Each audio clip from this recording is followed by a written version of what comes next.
जी इधर आया हूँ। ये पाकिस्तान में पहली माइनिंग कॉन्फ्रेंस है जो Sindh agro coal mining company organize की है। इसके अंदर पूरे पाकिस्तान से माइनिंग सेक्टर में जो भी लोग इन्वॉल्व हैं, चाहे वो मशीनरी मैन्युफैक्चरर्स हों, चाहे वो माइन के डेवलपर्स हों, जो टेक्निकल लोग हों, वो सारे इधर आए हैं। और इंशाल्लाह ताला मुझे पूरी उम्मीद है कि जैसे हमने थरपारकर के अंदर माइनिंग लार्ज स्केल माइनिंग में जो कामयाबियाँ हासिल की हैं, इस कॉन्फ्रेंस में वो सारे जो सबक सीखे उधर से वो हम शेयर करेंगे। और मैंने अभी अपनी तकरीर में भी कहा था कि ये सब इसलिए पॉसिबल हुआ था कि हुकूमत सिंध, वहाँ के सारे लोकल्स और वफाकी हुकूमत मिल के उन्होंने इस जो हमारा कोल का पोटेंशियल है उसको यूटिलाइज़ करने के लिए काम किया। और मेरा मैसेज इधर यही है कि जो थर का मॉडल है उसको पाकिस्तान में हर जगह पे इस्तेमाल करें, लोकल्स को साथ लें ताकि ये कामयाब हो सके। अच्छा शाह साहब, ये बताया गया कि मोहसिन नकवी के पिंडवाराबाद खोलने के बाद पूरे मुल्क में ये बात शुरू हो गई है कि भाई सिंध को तोड़ दो, सिंध के 3-3 सूबे कर दो, 4-4 कर दो, पंजाब के भी कर दो। पीपल्स पार्टी का सिंध के हवाले से कोई मौक़िफ़ नहीं आया, जबकि सिंध के लोग कहते हैं कि हमारे लाशों पे सूबे बनेंगे। अरे मेरे भाई, किसी की लाशें गिरने नहीं देंगे, आप इतने जज्बाती ना हो। देखिए मैं जवाब दे देता हूँ इनको, ऐसे वो ना करें, इसको ड्रामेटाइज ना करें इतना।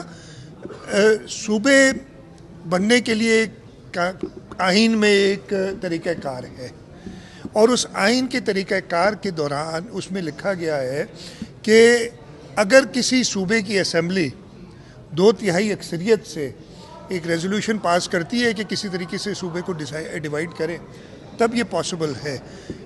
सूबा सिंध की असेंबली एक बार नहीं कई बार, मुझे नंबर तो याद नहीं, लेकिन कई बार यूनानिमसली यानी 100% लोगों ने किसी भी नए सूबे को सूबा सिंध में बनाने की मुखालफत की। तो अगर इस पर कोई चेंज कभी आई, जो कि मैं नहीं देख रहा, तो फिर तो बात कर सकते हैं इस पर। तो किसी बात को डिबेट करने में कोई मुज़ायका नहीं है, लेकिन इसमें इसको इतनी देर तक मैं आपसे भी ज़रा कहूँगा कि नहीं, उस लोग नहीं कह, लोग बिल्कुल नहीं कह रहे, लोगों को भरोसा है। आप इसको इतना ड्रामेटाइज ना करें कि लाशें गिर जाएंगी, और ये इंशाल्लाह ताला ऐसी कोई चीज़ नहीं।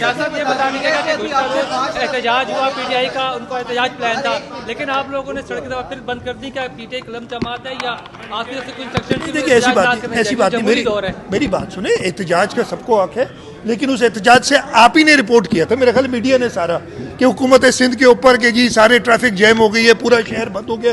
क्या एहतजाज का ये तरीका है कि मुझे आपको सबको तकलीफ में डालें? आपके मीडिया चैनल्स नहीं है।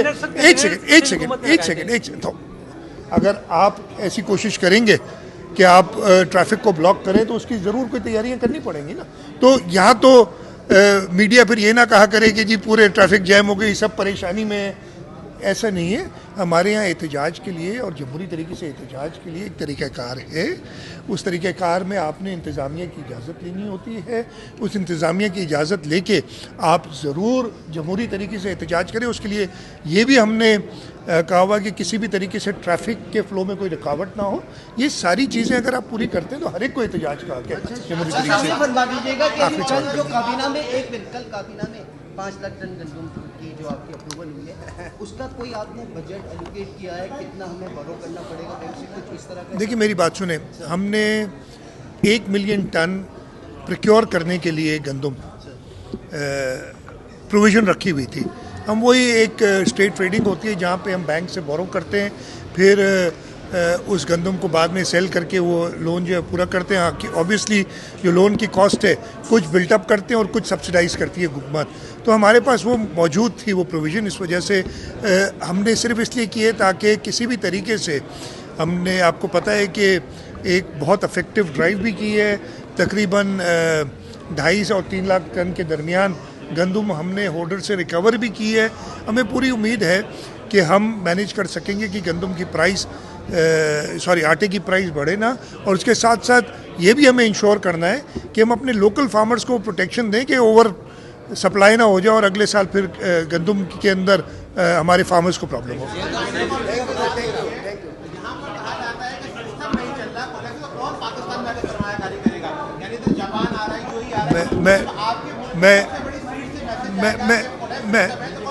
यार मैं तो नहीं दे रहा ना। मैं उनसे कहता हूँ कि ज़रा थरपार कर चले जाएं।